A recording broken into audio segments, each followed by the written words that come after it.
Good morning మ్యాగజైన్కి స్వాగతం. ప్రముఖ దినపత్రికలో వస్తున్న వార్తలు వెనక జరుగుతున్న పరిణామాలు చూద్దాం. ఈనాడు చూస్తే ట్రంప్ సుంకాలు అర్థం లేనివి అంటూ అమెరికా తీరుతో ప్రపంచ ఆర్థిక రంగానికి చేటు, దిగుమతులపై సుంకాలు తగ్గించుకోవడం భారత్కి మేలే, ఆర్థిక అసమానతలతో ప్రమాదంలో ప్రజాస్వామ్యం, ప్రముఖ ఆర్థికవేత్త కౌశిక్ బసు అంటూ అమెరికా అధ్యక్షుడు డొనాల్డ్ ట్రంప్ ప్రకటిస్తున్న ప్రతీకార సుంకాలు అనే వాటికి అర్థమే లేదని ప్రముఖ ఆర్థికవేత్త పద్మభూషణ్ అవార్డు గ్రహీత కౌశిక్ బసు వ్యాఖ్యానించారు. అమెరికాలో ఇటీవల పెరుగుతున్న స్వీయ రక్షణ ధోరణి ప్రపంచ ఆర్థిక రంగానికి చేటు తెస్తుందని అభిప్రాయపడ్డారు. ఇదే సమయంలో ఇండియా తన దిగుమతులపై సుంకాలను తగ్గిస్తున్న దేశానికి మేలు చేస్తుందని చెప్పారు. కౌశిక్ బసు గతంలో భారత ప్రభుత్వానికి ప్రధాన ఆర్థిక సలహాదారుగా వ్యవహరించారు. ప్రపంచ బ్యాంక్ సీనియర్ ఉపాధ్యక్షుడిగా, ప్రధాన ఆర్థికవేత్తగాను కొంతకాలం సేవలు అందించారు. ప్రస్తుతం అమెరికాలోని కార్నెల్ విశ్వవిద్యాలయంలో అర్థశాస్త్ర ప్రొఫెసర్గా పనిచేస్తున్న ట్రంప్ విధిస్తున్న ప్రతీకార సుంకాల ప్రభావం భారత ఆర్థిక రంగ ప్రస్తుత పరిణామాల మీద ఈనాడు ఈటీవీ భారత్తో మాట్లాడారన్నటువంటి వార్తని హైలైట్ చేశారు. లేకపోతే విజయవాడ బైపాస్కి సీఎం పచ్చ జెండా. ముందుగా అనుకున్న ప్రకారమే జూన్ ఆఖరికి రాకపోకలు, తర్వాత 4 చోట్ల అండర్ పాస్ల నిర్మాణం, రాజధానిలో కార్యకలాపాలు ప్రారంభమైన నేపథ్యంలో విజయవాడ బైపాస్ రోడ్డుకు ముఖ్యమంత్రి చంద్రబాబు గ్రీన్ సిగ్నల్ ఇచ్చారు. ముందు అనుకున్న ప్రణాళిక ప్రకారం బైపాస్ పూర్తి చేసి జూన్ ఆఖరి నాటికి వాహనాల రాకపోకలకు అనుమతిస్తారు. జూన్ నాటికి పెండింగ్ పనులు పూర్తి చేసి కాజా నుంచి వెంకటపాలెం గొల్లపూడి మీదుగా చిన్నవుటుపల్లి వరకు బైపాస్ను అందుబాటులోకి తీసుకొస్తారు. ఆ తర్వాత 4 గ్రిడ్ రోడ్ల వద్ద అండర్ పాస్లు నిర్మించబోతున్నారు. రాజధాని ప్రాంతంలో ముమ్మరంగా కార్యకలాపాలు మొదలైన నేపథ్యంలో ఈ ప్రాంతం మీదుగా వెళ్లే బైపాస్ తక్షణమే అందుబాటులోకి వచ్చేలా చూసేందుకు సీఎం ఈ నిర్ణయం తీసుకున్నారు. దీంతో రాజధాని ప్రాంతానికి కీలక హైవే అందుబాటులోకి రావడమే కాకుండా అక్కడ నిర్మాణాలకు అవసరమైన మెటీరియల్ను సులువుగా తరలించేందుకు అవకాశం ఏర్పడుతుంది. రాజా నుంచి గొల్లపూడి మీదుగా చిన్నవుటిపల్లి వరకు ఉన్న Vijayawada bypass Chennai Kolkata highway bypass ఉండగా అందులోని కాజా గొల్లపూడి ప్యాకేజ్ 17.88 కిలోమీటర్లు ఉంది. ఇది రాజధాని ప్రాంతంలోని 9 గ్రిడ్ రోడ్ల మీదుగా వెళ్తుంది. వీటిలో E3, E10, E13, E15 grid రోడ్లు క్రాస్ అయ్యే చోట్ల NHAI అండర్ పాస్లు నిర్మించింది. దీనివల్ల ఆయా గ్రిడ్ రోడ్లో రాకపోకలు సాగించే వాళ్ళకి ఎలాంటి ఇబ్బంది లేకుండా ఉంటుంది.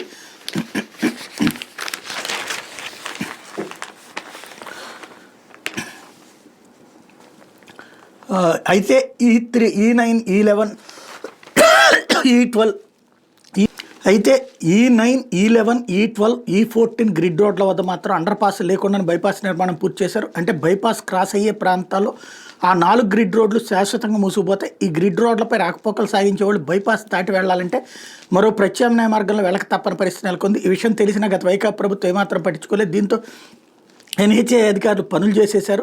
కూటమి ప్రభుత్వ అధికారులకు వచ్చాక 4 గ్రిడ్ రోడ్ల వద్ద అండర్ పాస్ లేని విషయం సీఎం చంద్రబాబు దృష్టికి రావడంతో ఎట్టి పరిస్థితుల్లోనూ అక్కడ అండర్ పాస్లు ఉండాల్సిందని ఆయన నిర్ణయించారు. ఈ మేరకు ఆ 4 చోట్ల బైపాస్ని కట్ చేసి అండర్ పాస్ల నిర్మాణానికి అంచనాలు రూపొందించే పనుల్లో ఇంజనీర్లు ఉన్నారు అన్నటువంటి వార్తని హైలైట్ చేశారు.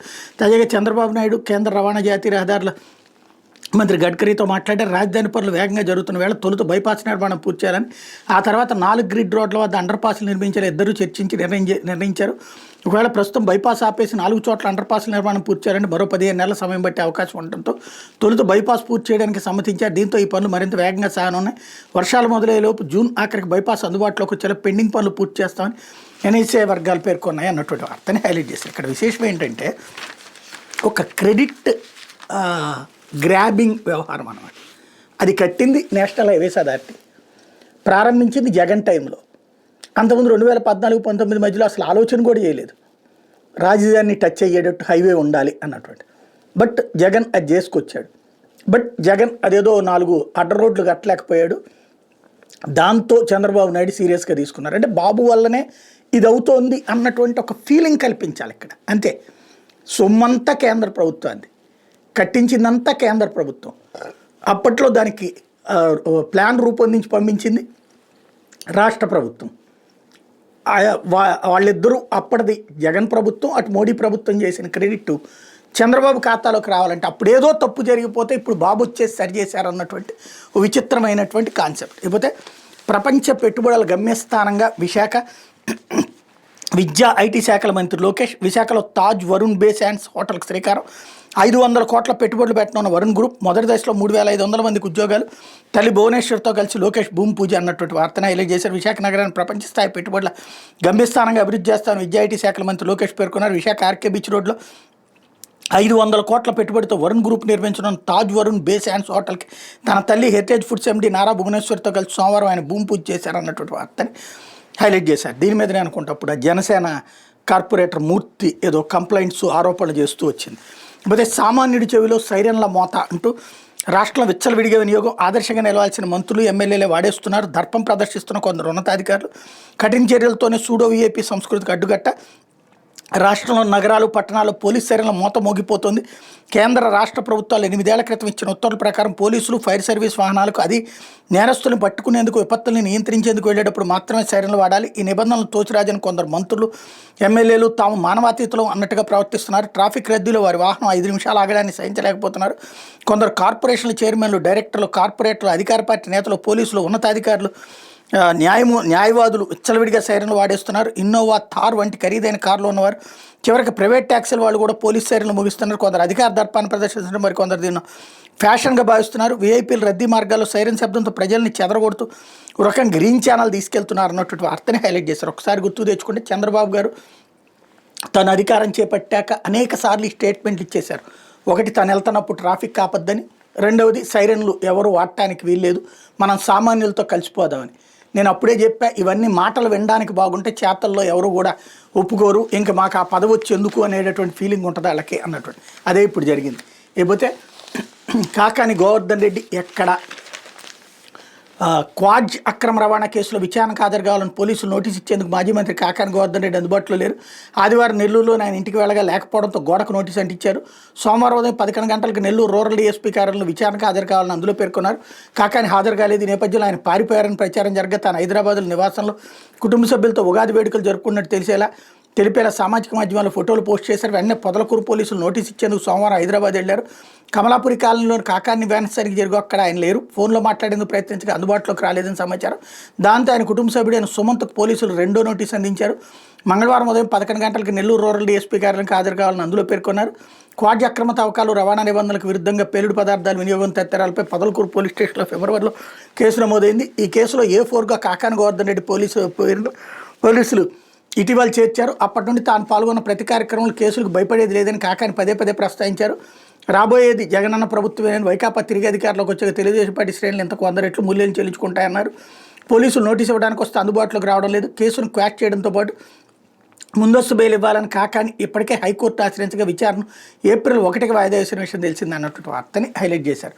అది ఆ బెయిల్ కోసం తను ఆగుతున్నాడు. ఆ విషయం తేలేదాకా అతను బయటికి రాడు. ఇదివరకు తెలుగుదేశం వాళ్ళు చేసింది కూడా అదే. అప్పుడు వాళ్ళందరికీ ఇది జగన్ అరాచకాలు చేసాడు, ఇట్లాగ వెంటాడుతున్నాడు అని రాసుకొచ్చారు. అదే సందర్భంలో వాళ్ళు అజ్ఞాతంలో ఉండటం కరెక్ట్ అని. ఇప్పుడు రివర్స్ అంతే జరిగేటటువంటిది. ప్రతిదీ మీడియా పక్షపాత ధోరణి, అలాగే పార్టీలు అధికారంలో ఉన్నటువంటి వాళ్ళు అధికార దర్పాన్ని ప్రదర్శించడం, అదే సందర్భంలో ప్రతిపక్షంలో ఉన్నప్పుడు గాంభీర్య ప్రకటనలు, ఇవి సహజ సిద్ధంగా నడుస్తుంది. అయితే జమిలీ ఎన్నికల లాభాలను ప్రజల్లోకి తీసుకెళ్లాలి.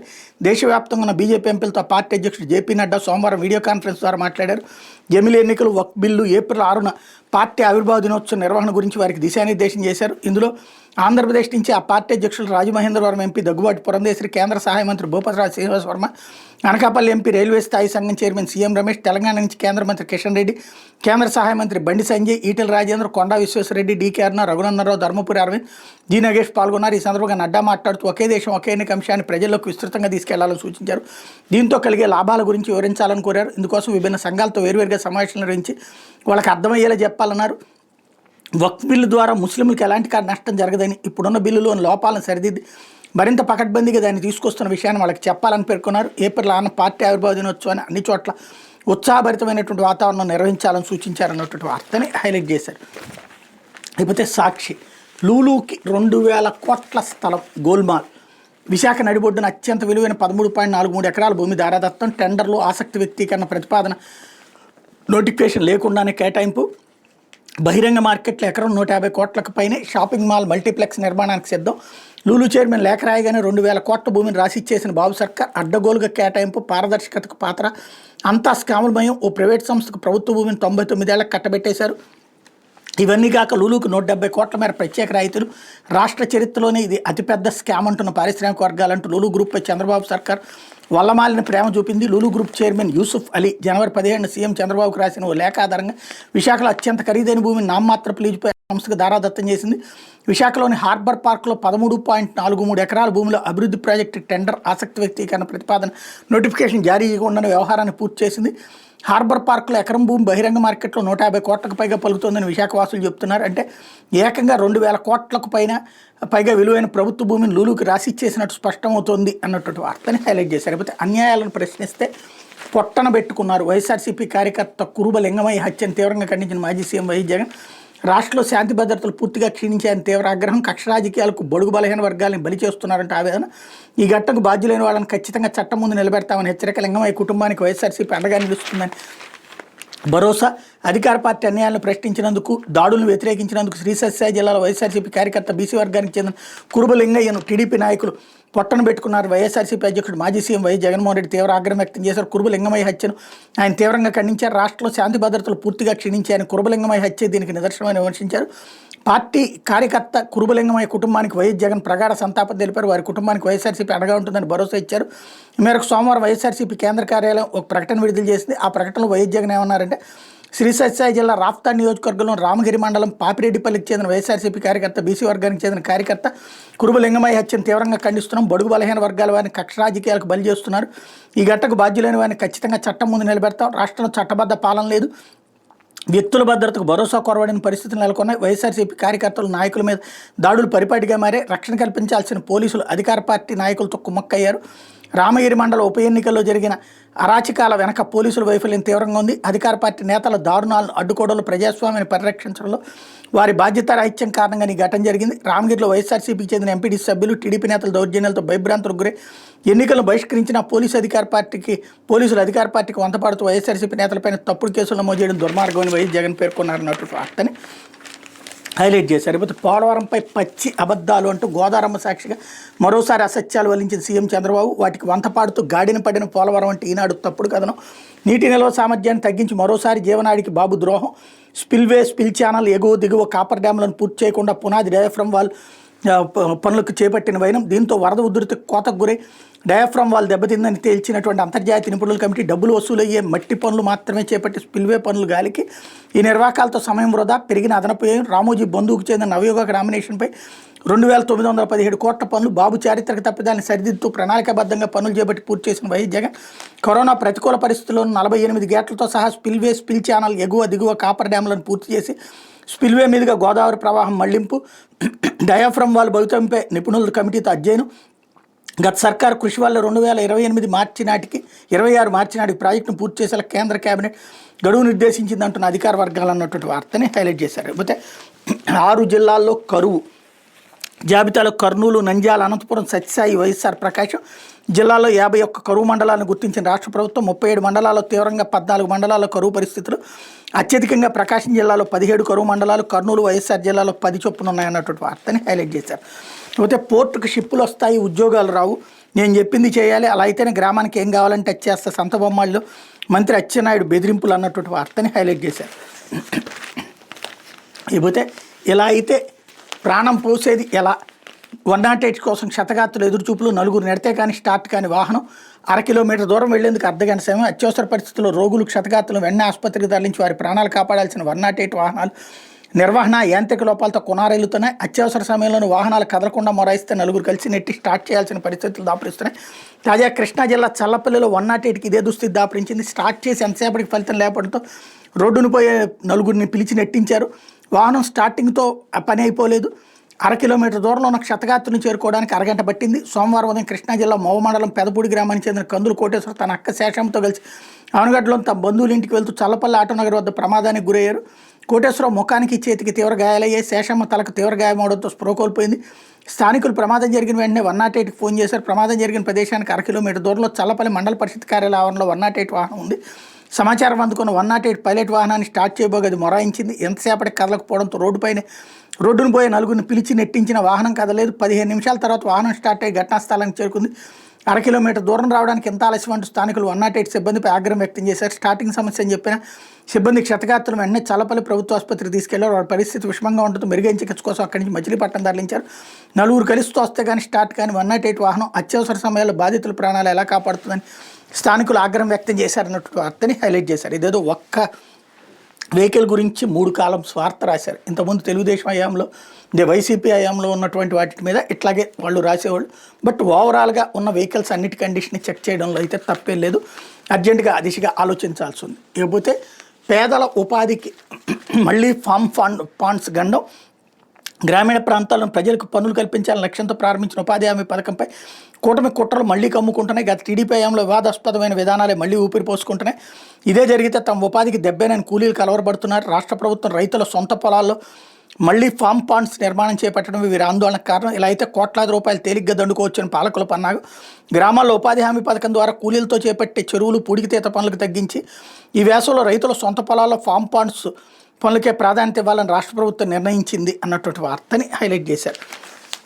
లేకపోతే ఆంధ్రజ్యోతి వచ్చేటప్పటికి భూదందాలో బాసులు అంటూ అసైన్డ్ చట్టాన్ని కాపాడాల్సిన ఐఏఎస్లే నాడు అడ్డగోలుగా దోచిపెట్టారు. జిల్లాల్లో అసైన్డ్ చట్టాన్ని కాపాడాల్సిన వారు అడ్డగోలుగా వ్యవహరించారు. ఫ్రీ హోల్డ్ అధికారాన్ని అడ్డుపెట్టుకుని లక్షలాది ఎకరాల భూములకు నాడు వైసీపీ పెద్దలకు దోచిపెట్టారు. వైసీపీ ప్రభుత్వం చివరి 7 నెలల కాలంలో రాష్ట్ర వ్యాప్తంగా 13,59,905 ఎకరాల భూములను జిల్లా కలెక్టర్ ఫ్రీ హోల్డ్ చేశారు. ఇందులో 5,74,306 ఎకరాలు చట్టాలను ఉల్లంఘించి మరి జిల్లాలో కీలక పోస్టులను కొందరు ఐఏఎస్ అధికారులు నిషేధ విముక్తి కల్పించారు. రెవెన్యూ విచారణలో తేలింది. ఇందులో 2.64 లక్షల ఎకరాలకు అసలు రెవెన్యూ రికార్డులు లేకపోవడం గమనార్హం. ఇందులో ఏదో గ్యాంబ్లింగ్ జరిగి ఉండొచ్చని లోతైన విచారణ చేస్తే వాస్తవాలు వెలుగు చూస్తాయంటే రెవెన్యూ శాఖ ఇటీవల రాష్ట్ర ప్రభుత్వాన్ని నివేదించింది అన్నటువంటి వార్తని హైలైట్ చేశారు. రోజు ఇది పత్రికల్లో రాసుకోవడానికి పనికొస్తుంది. లేని భూముల్ని ఎలాగా నిషేధం ఎత్తేస్తారు? అప్పుడు ఆ భూమే లేనట్టు కదా. రెండవది ఇప్పటిదాకా జగన్ ఏమిచ్చాడని చెప్తున్నారు. 13,59,000 ఎకరాలు ఏళ్ల తరబడి ఎవరి చేతిలో అయితే ఉందో వాళ్ళకే ఇచ్చేశాడు. 13,59,000 ఎకరాలు. అది ఆపడానికి జరుగుతున్న కుట్రతో కూడినటువంటి స్టోరీలు తప్పించి మరేమీ లేదు. అయితే పల్లెల్లో పనుల సందడి అంటూ అభివృద్ధి దిశగా గ్రామాల పరుగు.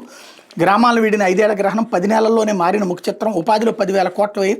గ్రామాల్లో 26,000 మినీ గోకులాలు, 4,000 కిలోమీటర్ల సిమెంట్ రోడ్ల నిర్మాణం. పంచాయతీరాజ్ గ్రామీణాభివృద్ధి శాఖలో వినూత్న మార్పులు తెచ్చిన ప్రభుత్వం 2028 నాటికి మొత్తం 90 లక్షల కుటుంబాలకు ఇంటింటికి కొళాయి నీరు.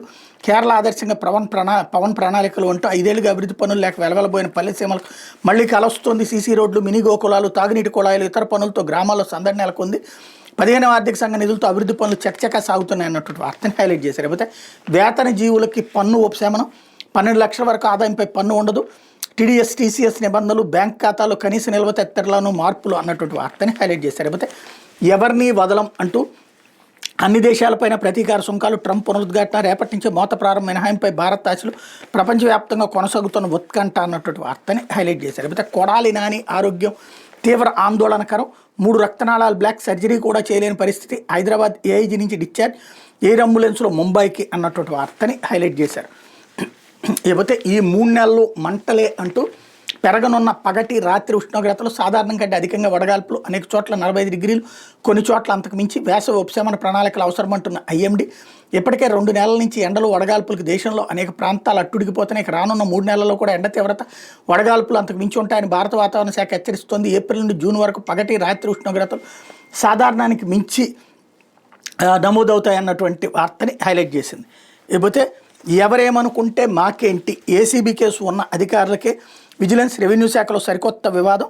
రెవెన్యూ శాఖ ఇంకా కంట్రోల్లోకి రాలేదు. ఇలాగైతే కష్టం. సీఎం చంద్రబాబు ఇటీవల కలెక్టర్ సమావేశంలో చేసిన వ్యాఖ్యలు ఈ శాఖను దారిలో పెట్టి ప్రజా సమస్యలకు పరిష్కారం చూపాలని సీఎం తపన పడుతుంటే రెవెన్యూ అధికారులు మాత్రం తమదే అని నిరూపించుకున్నారు.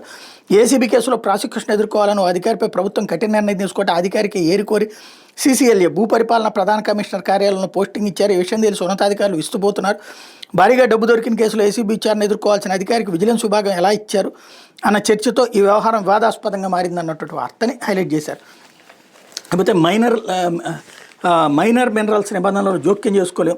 జీవోలను సవాల్ చేసి దాఖలైన వ్యాజ్యాలు కొట్టేసిన హైకోర్టు. రాష్ట్రంలో మైనర్ మినరల్స్ లీజ్ కేటాయింపులకు ఆక్షన్ విధానంతో పాటు వార్షిక డెడ్ రెంట్ చెల్లింపు, సెక్యూరిటీ డిపాజిట్ నిబంధనలకు సవరణ చేస్తూ 2022లో గనుల శాఖ తీసుకొచ్చిన జీవో 1314లను సవాల్ చేసిన వ్యాజ్యాలు హైకోర్టు ధర్మాసనం కొట్టేసింది. సెక్యూరిటీ డిపాజిట్కి ఎంత సొమ్ము జమ చేయాలన్నది కోర్టు నిర్ణయించడం సరికాదని పేర్కొంది. అది పూర్తిగా విధానపరమైన నిర్ణయం అని తెలిపింది. వార్షిక డెడ్ రెంట్లకు 3 నగదు రూపంలో సెక్యూరిటీ డిపాజిట్ చేయాలన్న నిబంధన ఏకపక్షమైనదిగా ప్రకటించాలని పిటిషనర్ల అభ్యర్థులను తోసిపుచ్చింది. సవరించిన మైనర్ మెయింటెనెన్స్ నిబంధనలను అధికారులు దుర్వినియోగం చేస్తున్న కారణంతో చట్టబద్ధత కలిగిన ఈ నిబంధనలు రద్దు చేయలేమంది. ఈ విషయంలో పిటిషనర్లు నిర్దిష్ట ఉదాహరణలు కోర్టు ముందు ఉంచలేదని పేర్కొంది. పలు మైనింగ్ సంస్థ లీజుదారులు వేసిన వ్యాజ్యాలను కొట్టివేసింది అన్నటువంటి వార్తని హైలైట్ చేశారు. ఇది దినపత్రికలు వచ్చిన వార్తలు వెనకాల జరుగుతున్న పరిణామాలు.